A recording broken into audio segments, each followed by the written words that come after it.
palabra al doctor Enrique Vega Dávila. Adelante. Gracias. Primero, un aplauso para América, por favor.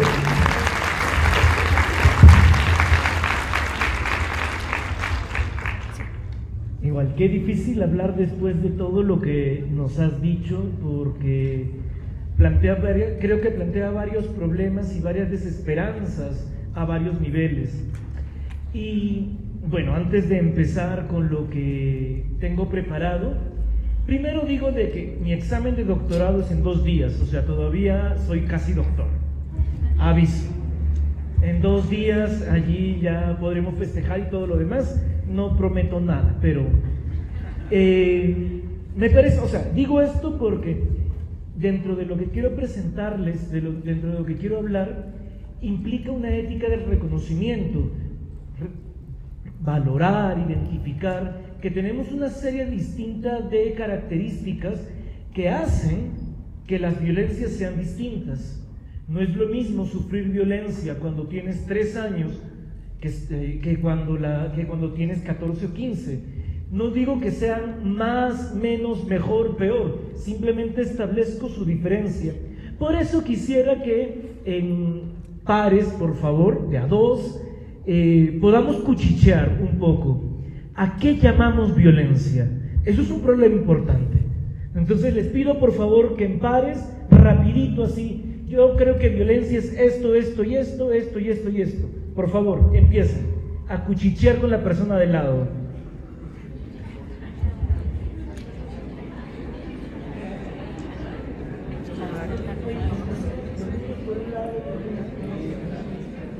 Esta no la quiero sacar porque luego ya no la encuentro. Ah, no, sí, ya sé dónde está. Sí. Así se quedó.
Bien, a ver.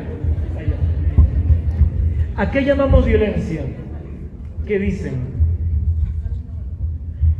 La palabra es tuya. A ver, por favor. La violencia es cualquier tipo de fuerza, ya sea física o psicológica, que se ejerce, bueno, también el hecho del poder que se ejerce ante una persona, una comunidad, un grupo entero. Perfecto, me robó la charla, ya acabé. No, mentira, por favor. ¿Yo? Muchas gracias, buenas tardes. Nosotros lo que tratamos de delimitar como violencia son 3 ámbitos. Cuando transgredes el límite de otra persona, un ejemplo es: no quiero hacer esto, no me interesa, y tú haces la fuerza, ¿no? También cuando transgredes lo físico, ese límite de no quiero que me toques o no me gusta esto, esa es otra forma de que caracterizaría un acto de violencia.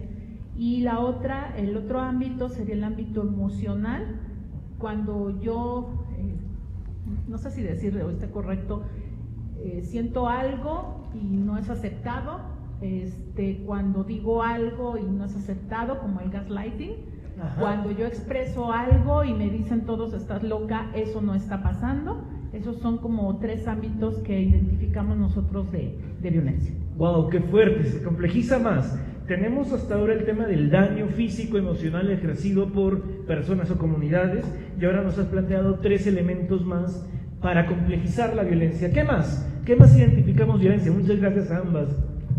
Pues nosotras platicando decíamos que violencia como que ya es un grado más de la agresión, que empieza con agresiones, ya sean verbales, físicas, y ya después surge la violencia. Bien. No la violentes, por favor. Bueno, además comentábamos también que es cuando, precisamente como dijeron, se exceden esos límites y deja como de haber ese... se me fue la idea, perdónenme. Pero bueno, básicamente concluimos que es cuando excedes los límites y ya interfieren estos tipos de agresiones en tu vida diaria. Entonces ya dejas como de hacer las cosas que te gustan, de llevar tu vida como normalmente lo hacías. Va, qué bien. El tema de la violencia limita el desarrollo personal. Voy a insistir en eso en un momento. ¿Alguien más que quisiera compartir lo que consideraron violencia en los pares, en los grupitos? Por favor. Hola a todos. Miren, estábamos comentando acerca de la violencia y de alguna manera veíamos que esta implica rebasar libertades. Se ejerce, ya vamos a decirlo así, en un orden jerárquico o en una relación de suprasubordinación, porque implica el ejercicio de un poder. Es decir, yo puedo agredir a mi hijo porque tengo pues cierta jerarquía, pero físicamente también él no me puede responder. Por ejemplo, en un trabajo, si yo soy el jefe, tengo esa relación de suprasubordinación y de alguna manera excedo mis facultades para obligar a alguien a hacer algo que no quiere posiblemente. Las agresiones son una parte de la violencia. La violencia tiene varios elementos, por así decirlo, pero también tiene varios ámbitos de aplicación. Esto es, por ejemplo, se hablaba de violencia de género, pero también se puede hablar de violencia familiar, de violencia infantil. De acuerdo al ámbito en donde se aplica, vamos a tener otro contexto. La violencia económica, por ejemplo, que muchos no la toman como violencia. Sin embargo, esto limita tus libertades de tener un desarrollo psicoemocional digno, vamos. Entonces, pues estaba buena la charla, nada más que nos interrumpió usted. Entonces, gracias. Le cedemos la palabra. Bien, gracias, y gracias por ser tan directo, eso ayuda mucho. Fíjense que quisiera, igual que podamos participar en lo que sigue, y quisiera colocar algunas categorías o nombres que nos puedan ayudar a justamente seguir complejizando la idea de violencia. Hay un autor en Oslo que dice que la violencia implica todo aquello que no permite nuestro desarrollo. Esto ya complejiza nuevamente, porque no se trata solo de los golpes que puedo recibir, sino de las consecuencias también, como ya algunos de los pares han planteado hace un momento.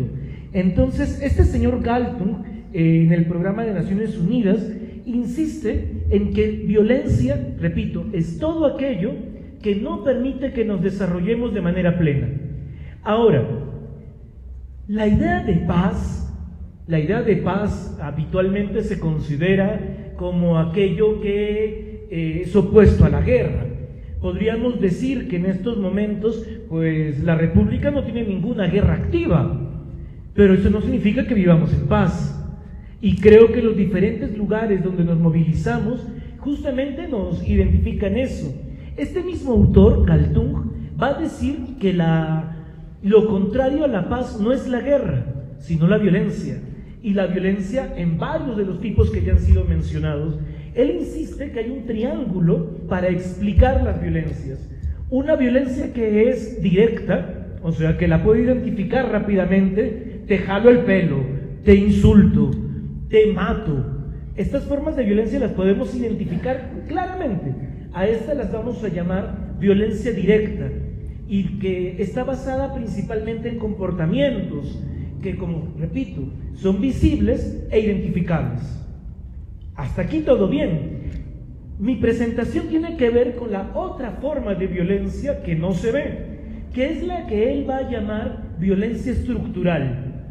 ¿Y qué cosa va a ser esta violencia estructural? Primero, va a ser invisible, no va a ser tan fácil identificar, y tiene que ver con actitudes cuando se tratan de elementos culturales, y tiene que ver con negar necesidades cuando se tratan de estructuras sociales.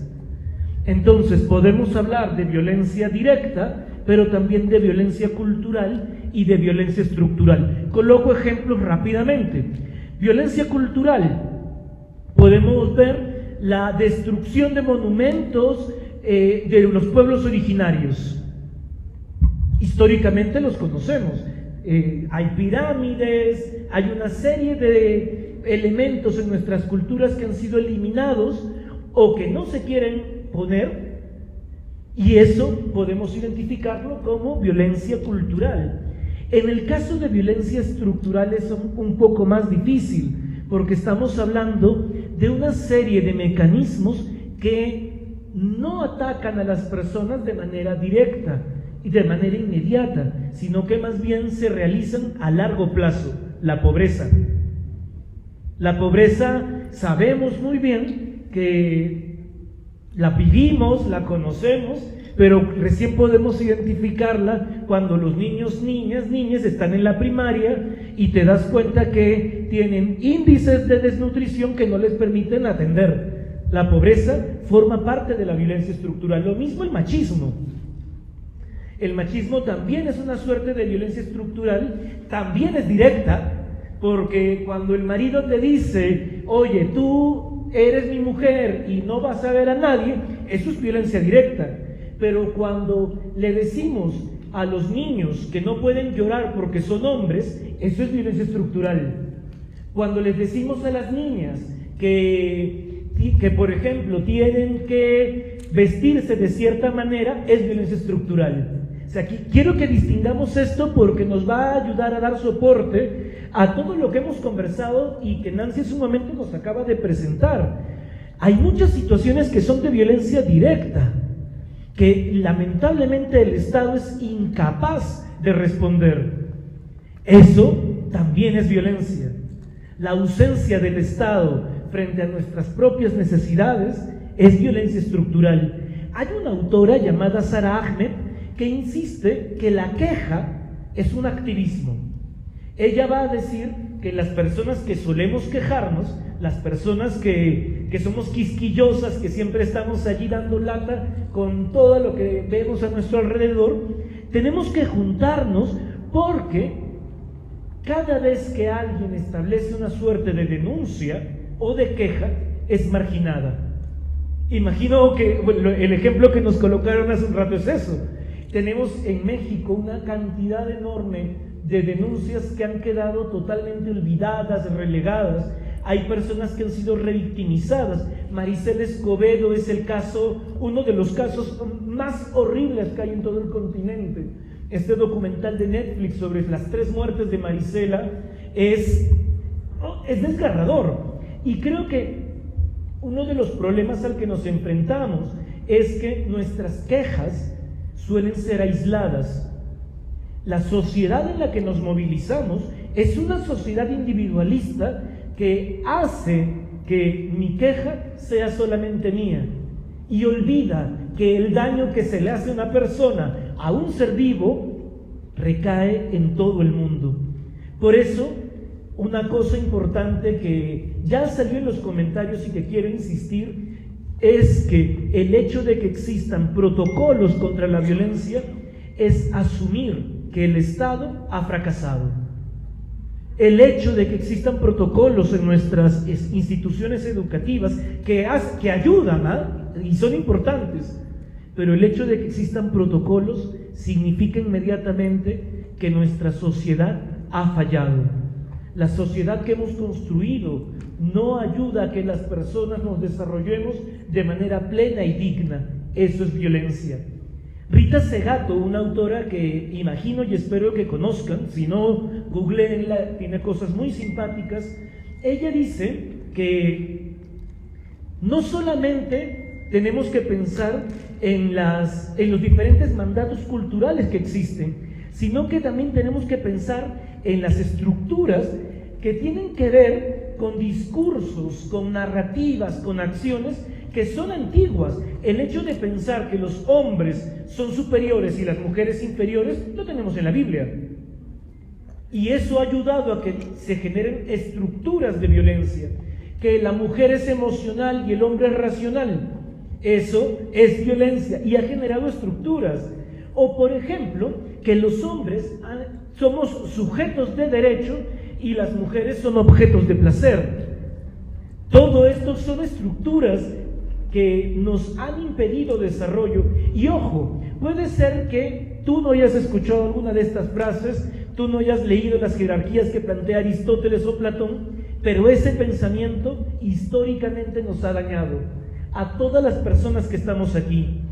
Por eso creo que necesitamos tomar conciencia de los distintos mandatos culturales que fomentan una cultura de violencia y de violación también, porque eso, la idea de mamita qué rica estás, que te gritan en la calle, eso es cultura de violación y no la llamamos de esa manera. Yo entiendo que mis congéneres hombres les moleste mucho cuando se dice abiertamente que los hombres somos potencialmente violadores. Entiendo esa frase y entiendo la molestia de mis congéneres, pero como una persona que también es sobreviviente de abuso sexual, puedo darme cuenta que las estructuras que vivimos generan complicidad, y eso es lo que tenemos que empezar a denunciar. Celia Morós en México va a decir que existe un contrato sexual.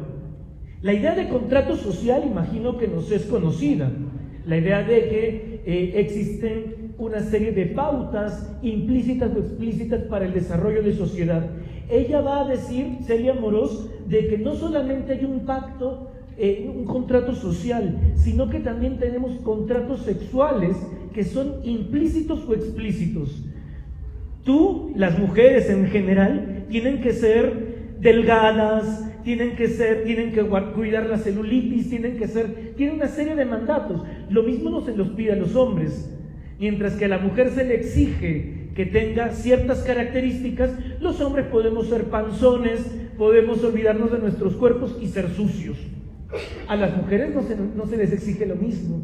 Estos son contratos sexuales. Y creo que es importante reconocer que toda la estructura social en la que nos movemos, en todos los niveles de relación en los que nos encontramos, hay mandatos culturales y contratos sexuales de por medio. ¿Cómo nos llamamos? ¡Ay, eres mi conejita! No manches, o sea, creo que incluso en cuestiones que son muy cariñosas, existen una serie de posibles violencias. Y creo que cuando hablamos de violencia en la calle, hay una cosa que quisiera que tomemos en cuenta. Antes, la idea de sostener la violencia o normalizar la violencia era sostenida también en frases como los trapitos se lavan en casa.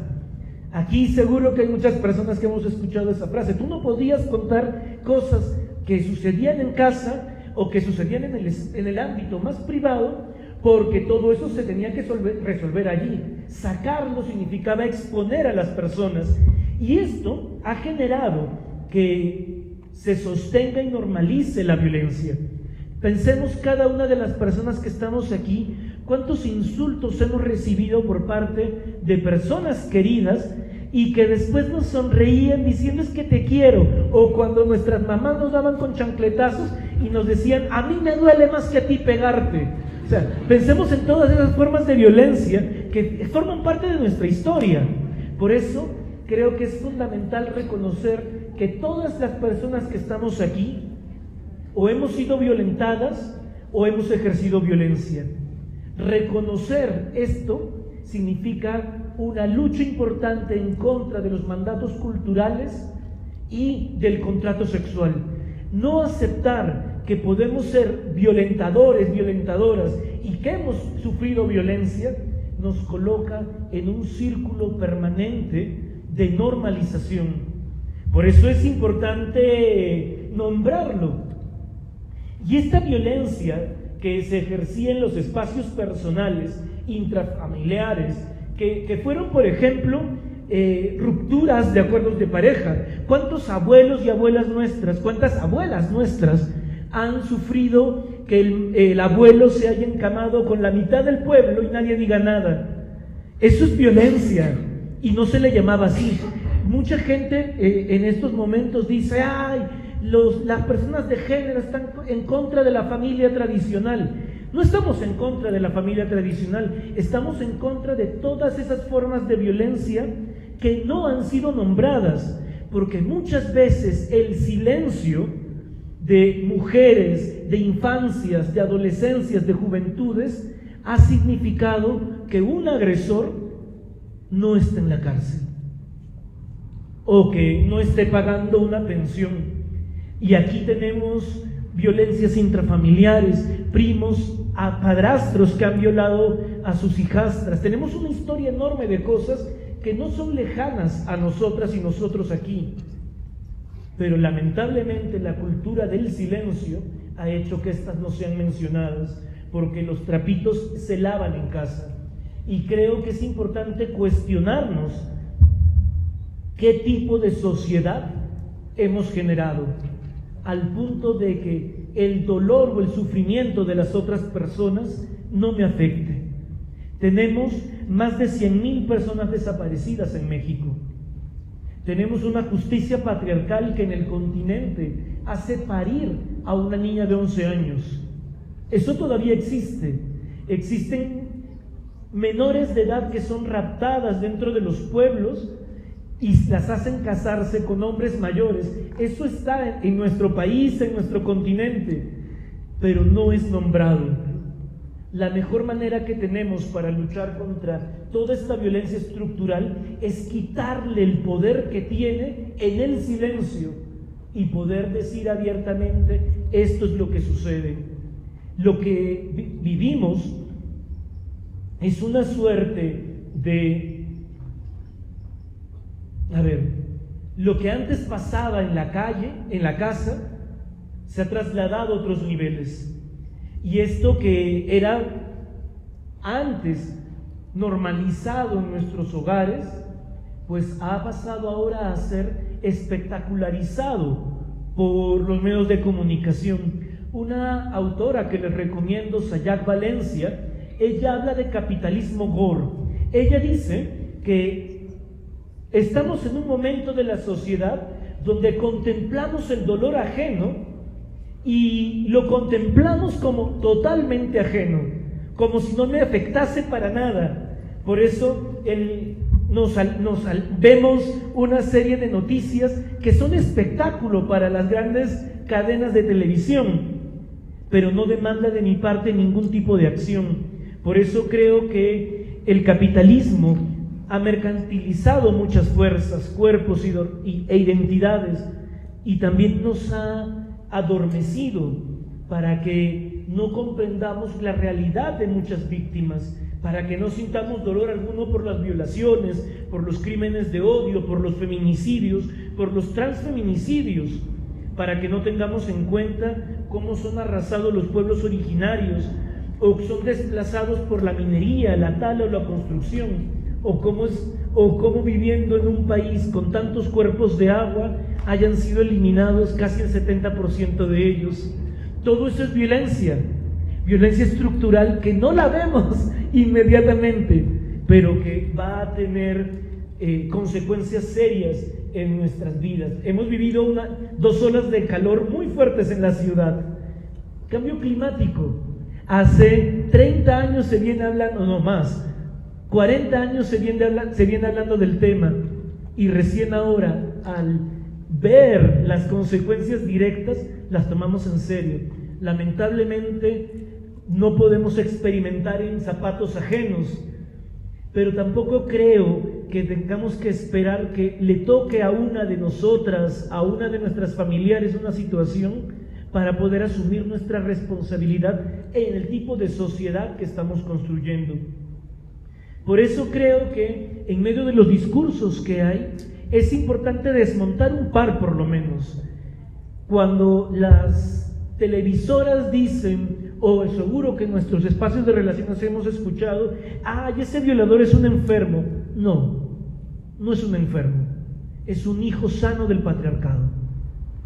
Y es importante que no ocupemos este tipo de expresiones como enfermo, porque eso les quita responsabilidad y agencia. Son responsables del daño que han hecho. Por eso creo que esta frase, hijos sanos del patriarcado, es algo que nos puede ayudar a asumir el nombrar las cosas que nos han hecho daño.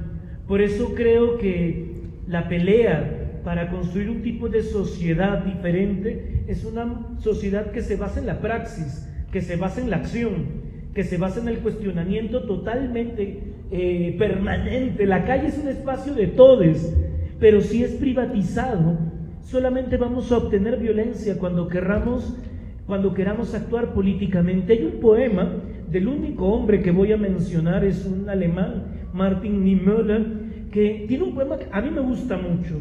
Él decía así: cuando los nazis vinieron a llevarse a los comunistas, guardé silencio, porque yo no era comunista.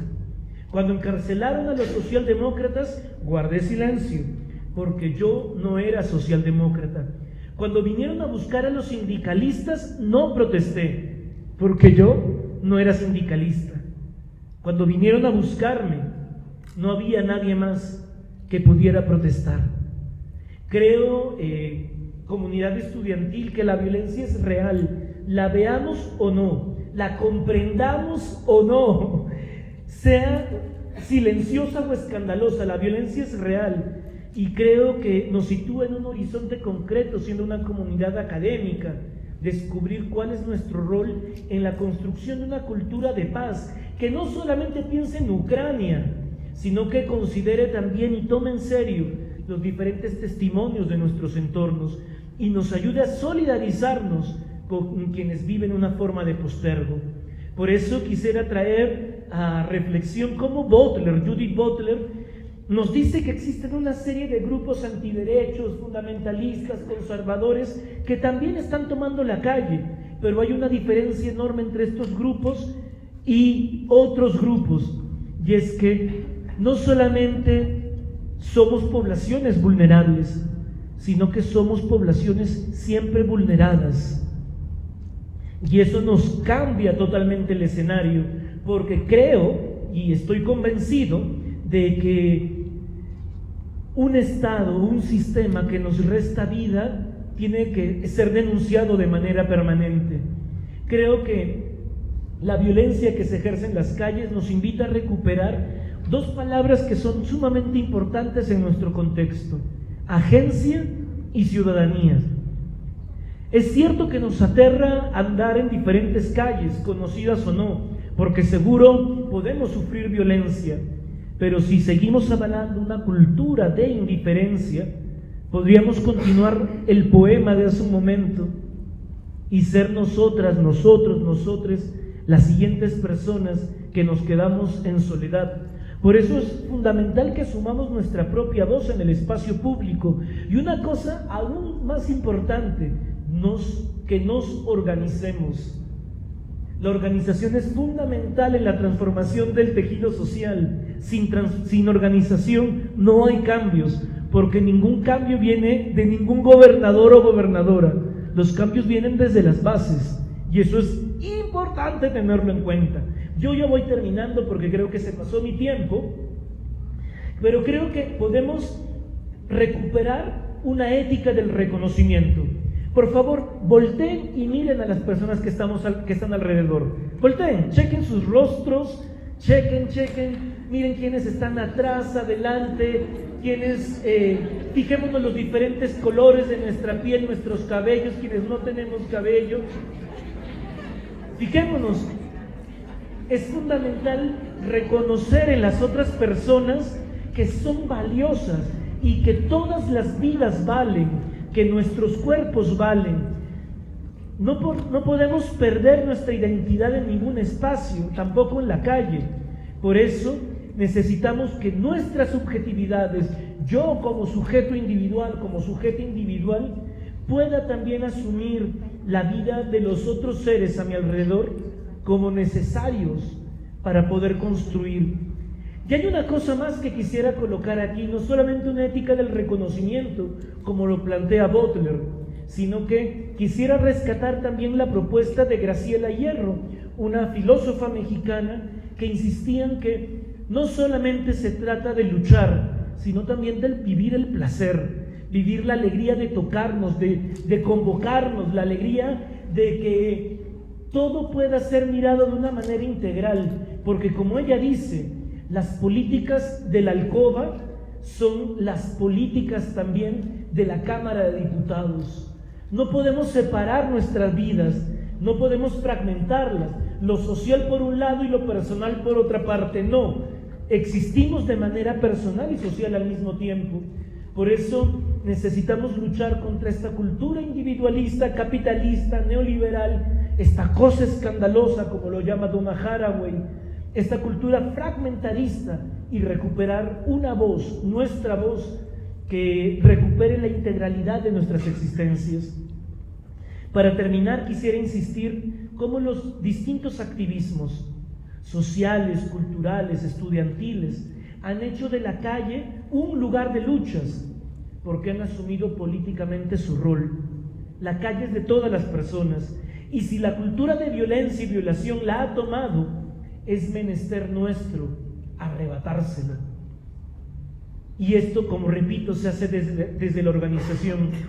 La violencia estructural, como afirmaba al inicio, guarda relación con la negación de derechos y posibilidad de existencias de modo digno y pleno.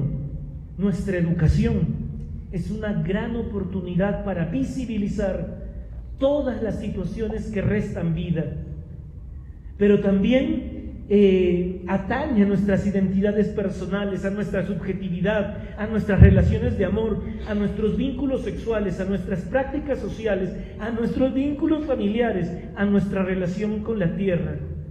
Nada de lo que está a nuestro alrededor nos puede ser ajeno. Si la violencia es permanente, la solidaridad y la lucha también han de ser permanentes. No nos cansemos. Y si nos cansamos en algún momento, espero que a través de la organización tengamos un hombro donde recostarnos y continuar con el camino. Aún falta mucho por hacer. Gracias.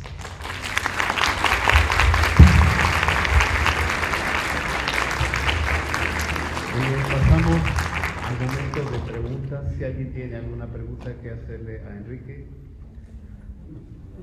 algún comentario.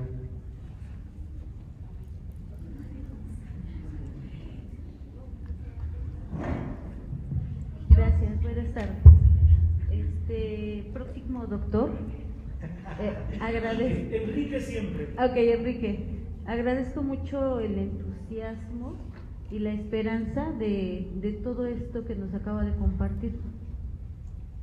Me gustaría que en un momento determinado, además de transmitir ello, que fuera como una red, porque al final de cuentas, muchas veces, y yo recuerdo en algún otro momento también en la escuela, que a mí me dijeron que yo era una soñadora, que las cuestiones eran utópicas las que yo imaginaba, porque mi pelea era de, pero es que si la ley y si la teoría dice esto, ¿por qué la realidad de mi país es esto?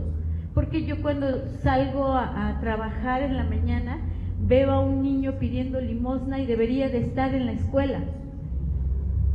Y entonces me encontraba con muchas cosas que vi en los libros que me hablaban de esa teoría, pero la realidad ¿cuál es? Apenas hace 2 semestres tuve un profesor en el cual siempre me decía, ¿no? O nos decía al grupo, sé positiva, porque en algún momento también bajó esta parte de, ¿para qué te esfuerzas? Así va a ser siempre, las cosas no cambian, nada más lo que tú puedas hacer. Y él hablaba de, debes de ser positiva, porque al final de cuentas tú eres quien vas a estar enfrente de alguien más y que tú vas a poder ayudar o incidir. Entonces me gustaría que hubieran más pláticas como estas, que hubiera más entusiasmo por contagiar, para que muchos maestros, alumnos, quienes se siguen preparando, lo sigamos haciendo. Gracias.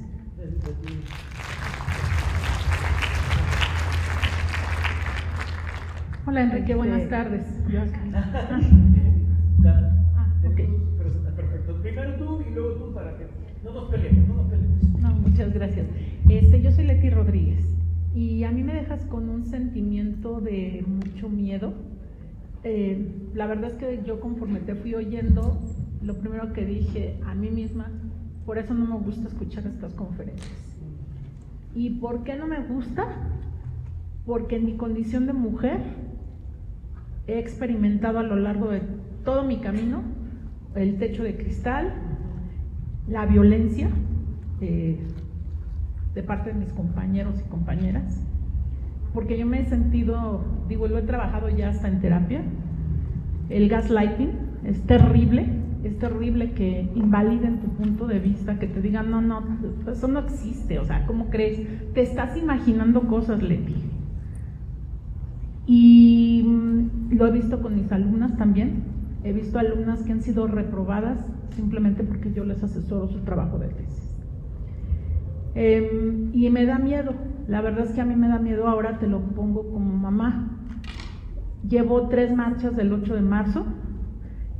La primera fui con mi hija, la segunda fui con una amiga y la tercera me fui sola. Y ahí me encontré con unas amigas y bueno, ¿qué me motivó a eso? Me da miedo ver a las estudiantes y ver a mi propia hija que salga sola. Ella ha tenido que estar en apoyo porque su mamá lo que le enseñó es que le puede pasar cualquier cosa saliendo. Y el temor ha ido incrementando conforme ha ido creciendo. Y entonces a mí a diferencia de Tania, normalmente ella es la pesimista y yo soy la optimista. Qué curioso, ahora estamos al revés, ¿no? Y me da mucho miedo esto porque yo lo veo, porque lo he vivido, porque veo cómo se lo hacen a otras mujeres, pero ahora también entre hombres se lo están haciendo. O sea, ya se hizo un lío entre el matriarcado, el patriarcado, el poder, el no poder. O sea, estamos en una sociedad que es, fíjate que me salió suciedad y no sociedad, fíjate que buen lapsus tuve, que me angustia. O sea, yo vivo en la angustia de que pueda pasar esto, que en el edificio que vivamos nos ha tocado escuchar pleitos y ruptura de vidrios, o sea, está como descontrolado, ¿no?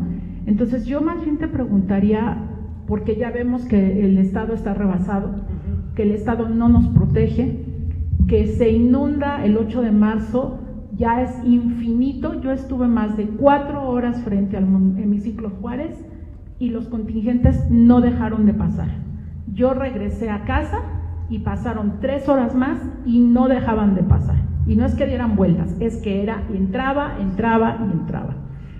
Entonces, mi pregunta puntual es, si esta norma 035 que instalaron para el cuidado psicoemocional a nivel laboral, todas estas reformas que ahora, por ejemplo, validan el que los padres de familia tengan el periodo de crianza con los hijos, o sea, ese será el camino, porque la denuncia, yo coincido contigo, hay que gritar, hay que decirlo, pero la verdad es que yo ya me cansé.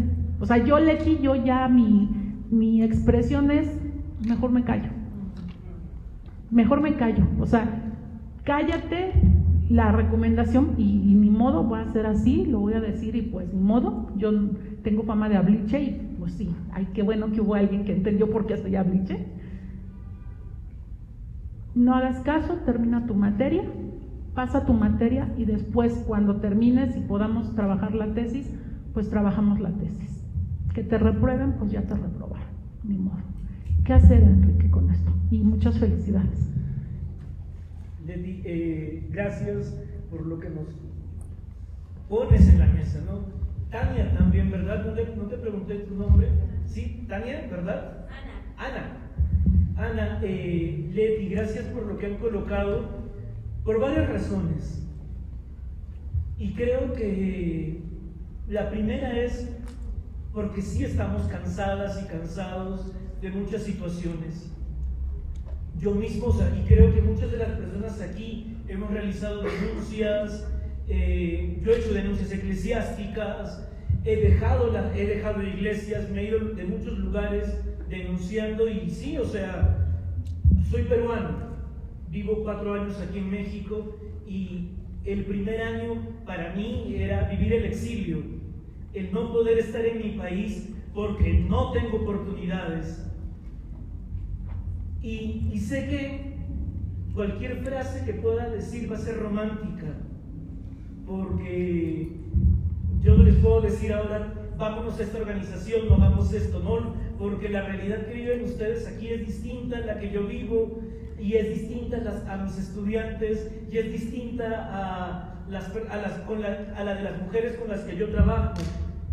Pero hay algo que sí quisiera compartirles, y es que yo aprendí de las compañeras feministas varias frases, sus arengas. Sigo haciendo un trabajo recogiendo las arengas, y una de ellas es de la policía no me cuida, a mis amigas las cuido yo. Y creo que el establecer redes pequeñas que se van juntando fomentan otro tipo de tejido social. Las colectivas feministas son fabulosas y son separatistas. Allí, por más maricón que yo sea, yo no voy a entrar. Es de mujeres porque los cuerpos de las mujeres viven violencias de modo distinto, su cuerpo está expuesto de una manera distinta a la mía. Y eso es lo que hay que decir. Creo que es fundamental que podamos establecer nuevos tipos de redes, porque si la suciedad ha fracasado, tengo la oportunidad de crear algo nuevo. Y esto de aquí es un fenómeno que se viene dando en varios movimientos. Pienso en los ocupas de España o de Alemania, pienso en las anarcas de Madrid, pienso en varios movimientos que han empezado a vivir y plantear otro tipo de normas. Las asambleas, por ejemplo, han sido una forma muy horizontal de establecer nuevas formas de vínculo, donde la que sabe más no es la que tiene la palabra siempre. Porque si el poder está en todas nuestras relaciones vitales, pues tenemos que ocupar el poder.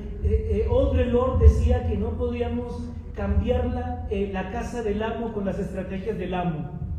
Ella en su desánimo lo decía y lo decía bien, y le creo a Audre Lorde, una activista que también fue teóloga, dicho sea de paso, que trabajó con poblaciones afro, porque ella misma lo era.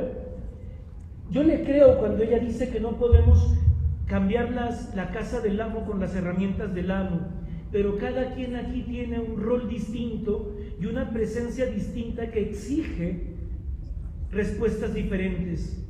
Y es posible de que como estudiantes tengamos alternativas distintas de las que tienen las maestras, pero no podemos caer en algo que ha sucedido en nuestros movimientos, y es que se deslegitiman las luchas. Las luchas de los trabajadores no tienen nada que ver con las luchas de los obreros. Oye, ¿qué? Estamos negando 300 años de historia.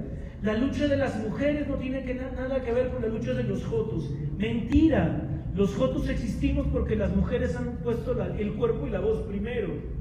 Entonces creo que necesitamos establecer otras formas de vínculo.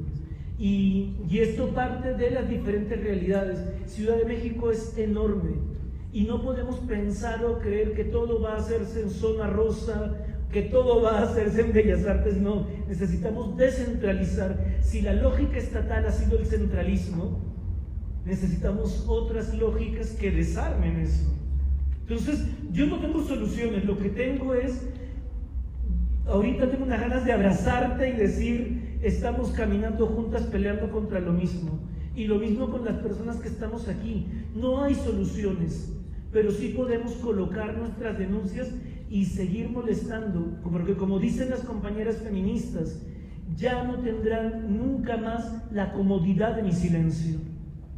Y hay que seguir luchando hasta que esto estalle. El patriarcado no va a caer, al patriarcado lo vamos a tumbar.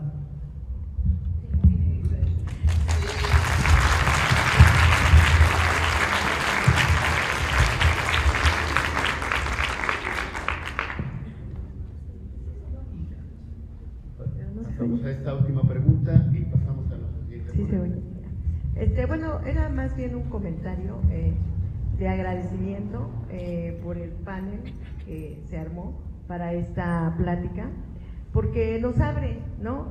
Considero que nos abre la visión a muchas compañeras que a lo mejor no lo tenemos como digerido, que así debe de ser, ¿no? Decía que donde no hay guerras no significa que no hay guerras. En donde no sucede nada no significa que no haya nada. Lo que pasa es que no está denunciado, ¿no? Está silenciado, invisibilizado y normalizado, desafortunadamente, ¿no? Entonces, el tejido social se ha ido deteriorando, eso ya lo hemos visto, no nada más en la casa, en la calle, también desafortunadamente en las escuelas, porque donde se supone que es un lugar donde los chicos, niños, adolescentes y hasta los adultos que vamos a estudiar, debería de ser un lugar que nos proteja, nos cuida y nos enseñe, también se está volviendo ya un lugar violento, ¿no? El que muchas compañeras se queden calladas es porque se revictimiza, ¿no? Tú vas a denunciar, entonces ahora te voy a poner de cara frente al agresor y ahí vas a sostener, ¿no?